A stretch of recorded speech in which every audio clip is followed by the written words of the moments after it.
So before we like dive into your story, I always like to go back to the beginning. So kind of, walk us through like who you are, like what your upbringing was like, and like take us to the genesis of Samantha. Okay. So I was basically born and raised in the Adventist church, Hmm. like sixth generation Adventist on my dad's Wow, side. So they've six. been there a while. Yeah. I did the whole like baby dedication, like go to church every Saturday, Hmm. had the Sabbath from like Friday sundown to Saturday sundown. Like it was just like a regular part of my life, basically like from birth. Yeah. So I think at that time it was just like I was very focused on being the good girl. So I didn't really have like that relationship with God. It was just like here's stories that we hear every week, and like you need to do this and don't do this, and then everything will be great.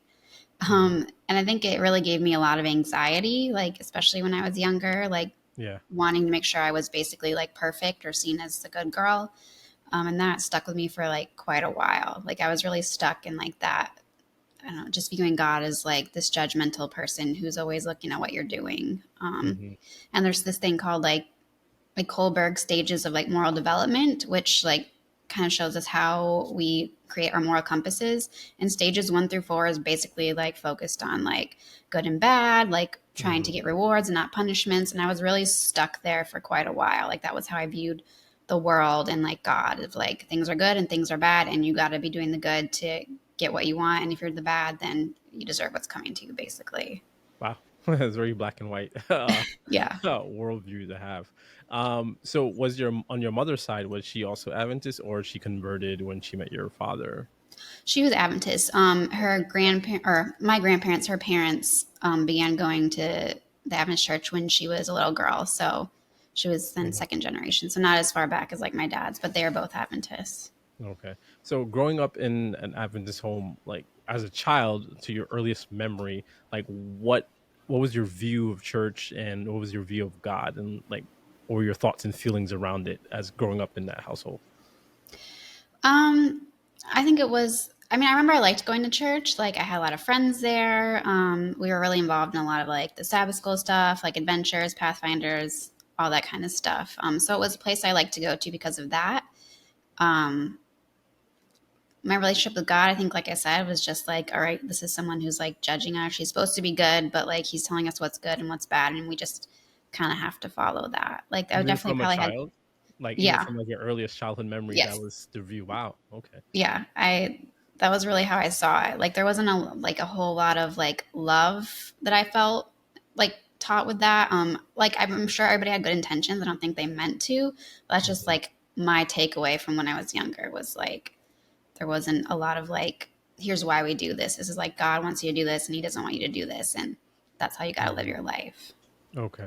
So when you were, I guess, that's probably more like middle school, high school, how, how was the, because I'm hearing you, you're like, the rules, the good or the bad. I guess my question is, how was the gospel presented to you as a child? Did you think you heard it, or was it just like, here's the program, follow it until Jesus comes back? Yeah. I definitely don't feel like I took in really what the gospel was. Of course, like I heard it, but people would get like emotional about it. And I was like, well, this is like, I don't get it. Like, it's just a story that we've heard. Not like I didn't believe it. I did, but Yeah. it wasn't like real to me. It was just something that I think growing up in the church is just like stories that you're told, and you're just like you almost take it for granted that like all right, this happened, we know it, like moving on, instead of really personalizing what that meant for me. Yeah, an over familiarity with the Yeah. stories and the narratives sometimes can lose its power. I think we all go through that. Even I still, I'm like, I need to go back and read like the story of the crucifixion. Hmm. Like I read it for the first time and really tap into like what was happening and how I Yes. should feel towards that. But yeah, I think that familiarity can Yes. Yeah. sometimes negate the power of the stories, especially if you're, I mean, you're coming from a sixth generation and a second generation and you were raised in it. Like that's it's like, oh, this is what it is, this is normal. Hmm.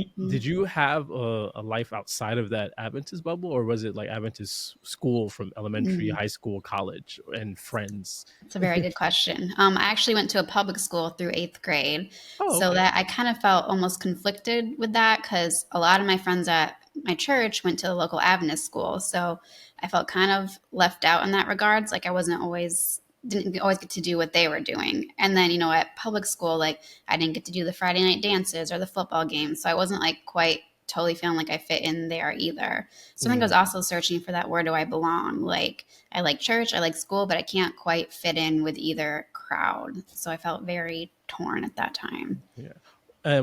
Did you any particular reason why your parents sent you up to a public school instead of It an was Adventist school? closer. Yeah, Okay. the Adventist school was like 40-minute drive away. And Oh, you have to wake okay. up early. And I think they're just like, it's just easier to just do this. Yeah. I did go to Adventist boarding school in high school, and that's kind of where my story takes a turn. I don't know if we want to go there No, with no, that no. We again. want to go Okay. there. We Okay. want to go all the way there with all the stories. All right. All So right. elementary was public school then. Yes. Elementary and middle school Middle was public school. school for you. Mm-hmm. Mm-hmm. During those, like before we get to high school, middle school, and you say you're feeling conflicted. Do you think that made you want to be more of a good girl or more perfect, and at that age because you went to a public school and you didn't go to the Adventist school, or it was just kind of like Mm. conflicted and that was it? It didn't really affect your faith.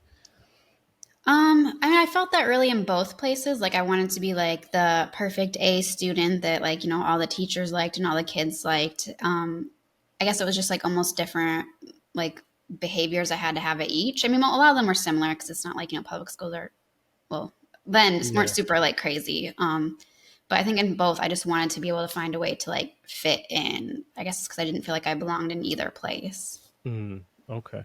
So, all right, let's fast forward to high school. You got sent. You're not sent away, but you went to a boarding high school. Yes. I don't want to say Yeah. it like you were doing bad and they sent you I away. know. Yeah. Let's take us to that chapter of your life. Yeah, so my freshman year, I went to the Adventist boarding school that was nearest to us. It was quite a shock for me. I mean, first of all, just like being away from your parents, like overnight for like long stretches of time. Yeah. And also, like, so many kids like knew each other already. They were coming from different schools. They hadn't gone to school together like since kindergarten. So I was coming in without like anybody that I knew, like no friends, like no concept of what it's like to go to an Adventist school.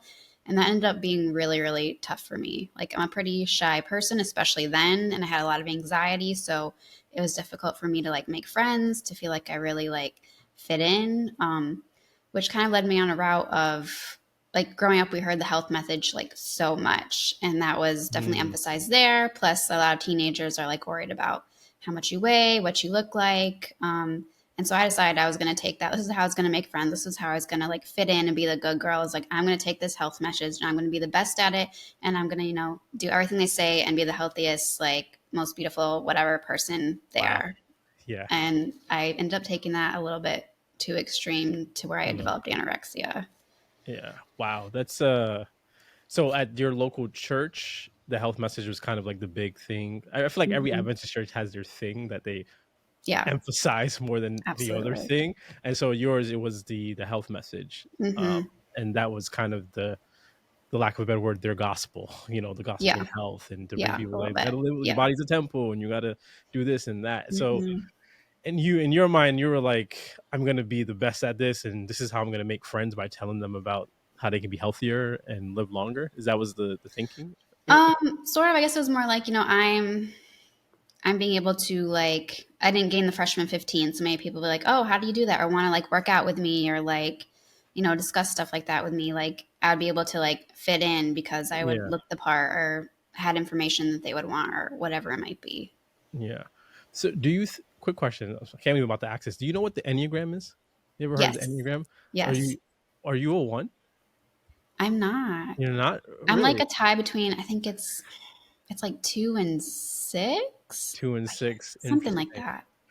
Because I'm hearing a lot about perfectionism, and it seems like you were kind of obsessed with that. So I'm like, because I'm a I one. probably was then, but It probably was then. You think it's yeah. changed now? Okay, I'm like one and then a wing two.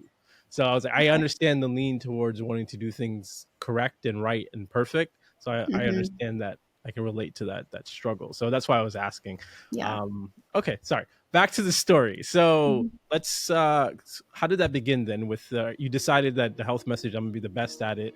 How did that start, and how did it precipitate to you then developing anorexia? It started with like, I just wanted to be like a little bit healthier.